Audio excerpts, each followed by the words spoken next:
জগন্নাথ বিশ্ববিদ্যালয় সমন্বয় আন্দোলনের চুপ করে থাক ভাই।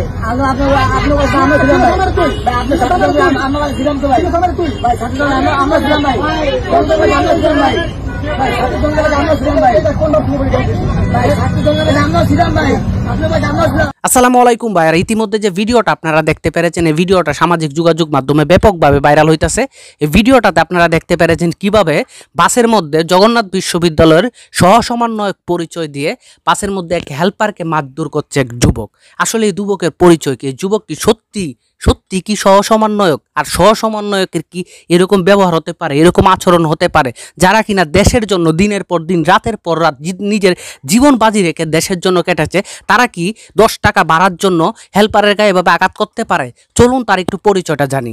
দর্শক শ্রোতারা, আমরা বিভিন্ন মাধ্যম থেকে এবং জগন্নাথ বিশ্ববিদ্যালয়ের যে বিভিন্ন ফেসবুক পেজ আছে, বিভিন্ন মাধ্যম থেকে আমরা যতটুকু জানতে পেরেছি, জগন্নাথ বিশ্ববিদ্যালয়ের যে সমন্বয়করা আছে তারা যতটুকু জানিয়েছে যে আমাদের এরকম কোনো পদ নাই, যে সহ সমন্বয়কের কোনো পদই আমাদের এখানে নাই, এরকম বলেছে। এবং যে ছেলেটার ভিডিওটা ভাইরাল হয়েছে, যে ছেলেটা এভাবে মারধর করতেছে, তাকে তারা অনেকে চিনে না। আবার অনেকে বলতেছে সে নাকি ছাত্রলীগের একজন কর্মী ছিল, জগন্নাথ বিশ্ববিদ্যালয় ছাত্রলীগের একজন কর্মী ছিল। বৈষম্য বিরোধী ছাত্র আন্দোলনের পক্ষে সে কোনোদিন কাজ করে নাই, উল্টো বৈষম্য বিরোধী ছাত্র আন্দোলনকে কিভাবে বিতর্কিত করা যায় সেটার পায়দারা চালিয়েছিল সে। বর্তমানে সেটার পায়দারাই তারা চালাচ্ছে। দর্শক শ্রোতারা, ছাত্রলীগ ফিরবে বলেছিল, তারা নাকি ফিরবে। একসময় আনসার বেসে, একসময় আপনার রিস্কাওয়ালা বেসে, এখন আবার বাসের মধ্যে সহ সমন্বয়ক বেসে ফিরতেছে।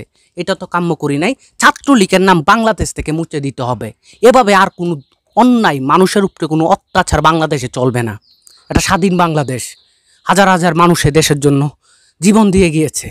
আপনারা দেখেছেন যে বাসের হেল্পারটাকে মারতেছে, সে বলতেছে, ভাই আমরা তো ছাত্ররার পক্ষে ছিলাম, আমরা তো ছাত্ররা সাথে আন্দোলন করেছি, আমরা তো পক্ষে ছিলাম আপনাদের সাথে আমরা আন্দোলন করেছি, আমাকে কি জন্য মারতেছেন? সে কি করেছে?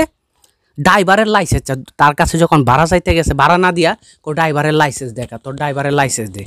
এই কথা বলার পরে সে যখন এটা দিতে অপারদর্শী দেখায়, তখন তাকে মারধর শুরু করে।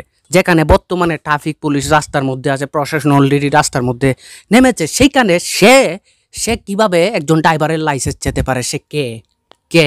দর্শক শ্রোতারা, ছাত্রলীগরা এভাবে ফিরে জনগণের সাথে এভাবে অত্যাচার করেছে, দেশের মানুষদেরকে এভাবে অত্যাচার করেছে ছাত্রলীগ। আমরা চাই এই ছেলেটাকে ধরে, প্রশাসন ধরে তাকে রিমান্ডে নিয়ে তার আসল ঘটনা বের করে নিয়ে আসুক। সে আসলে কোন উদ্দেশ্যে মাঠে নেমেছে? আসলে বৈষম্য বিরোধী যে ছাত্ররা দেশের জন্য নিজের জীবনের বাজি রেখেছে, তারা কোনো সময় 10 টাকা 5 টাকা বাড়ার জন্য কোনো সময় মানুষদের উপর অত্যাচার করবে না, অন্যায় করবে না। তারা কোনো সময় করতেও পারে না। তাদের বিবেকে বাধা দিবে যে আমি দেশের জন্য আমার জীবন বাজি রেখেছি, আর 10 টাকা বাড়ার জন্য আমি কিনা মানুষদের সাথে অন্যায় করব।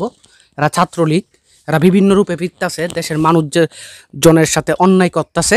আপনারা যেখানে এরকম পাবেন সেখানে প্রতিবাদ করবেন। চাইলে কিন্তু বাসের যে যাত্রীরা ছিল তাকে ধরে পিটাইতে পারতো, কিন্তু কেউই তো এরকম সাহস করে নাই। যেহেতু সে সমন্বয়কের পরিচয় দিয়েছে, সমন্বয়কদেরকে দেশের মানুষজন খুবই সম্মান করে, কিন্তু সেই সম্মানটা নষ্ট করার জন্য তারা পায়দারা চালাচ্ছে। প্রশাসনের প্রতি আকুল আবেদন থাকবে, আপনারা তাকে খুঁজে বের করে আইনের আওতায় আনে তাকে দৃষ্টান্তমূলক শাস্তি দেন। সকলে ভালো থাকবেন। আজকের মতো ভিডিওটা এখানে রাখতে চাই। আসসালামু আলাইকুম।